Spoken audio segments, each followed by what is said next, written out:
டேய் போதும்டா, போதும், விட்டுருங்கடா.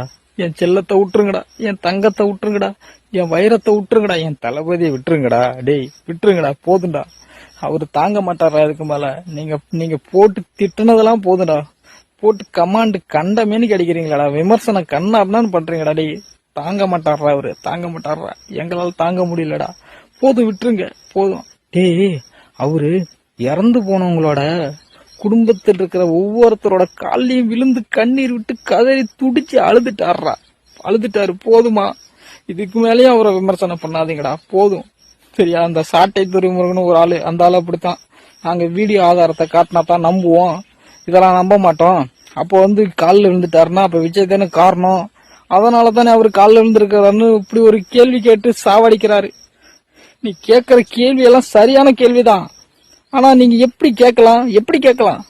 எங்க அண்ணன் விமர்சனத்துக்கு அப்பாற்பட்டவரு. நீங்க இந்த மாதிரி கேள்வி எல்லாம் இது மாதிரி கேட்க வேலை வச்சுக்காதீங்க, புரியுதா? அவர் தாங்கக்கூடிய ஆள் இல்ல. சும்மா எதுக்கு எடுத்தாலும் இப்ப ஒருத்தங்க சோகத்துல இருந்த சோகத்திலேதான் இருக்கணுமா? ஏன் அதுல சந்தோஷமா வரக்கூடாதா? இப்ப ஆறுதல் சொல்றதுக்காக பஸ்ல அழைச்சிட்டு வரும்போது அண்ணன் பாட்டு போட்டாங்க, அதுக்கு அந்த அம்மா கொஞ்சம் குத்தாட்டம் ஆடிட்டாங்க. அது என்னமோ பெரிய உலக குத்த மாதிரி நீங்க விமர்சனம் பண்றீங்க. சோகத்துல இருந்தா சோகத்திலே வரக்க முடியும்? ஆமா, பிள்ளைங்க செத்து போச்சு, கொஞ்சம் சோகத்துல மறந்துட்டு கொஞ்சம் ஆடிவிட்டாங்க. அதுக்கே எப்ப பார்த்தாலும் விமர்சனம் பண்ணிக்கிட்டே. சோகத்துல இருந்தா சோகத்தில இருக்க முடியாது, கொஞ்சம் நெஞ்சம் அப்படி இப்படி இருக்கத்தான் செய்வாங்க. அதுக்கெல்லாம் போய் கண்ணாப்பண்ணான்னு பேசிக்கிட்டு இருந்தீங்க.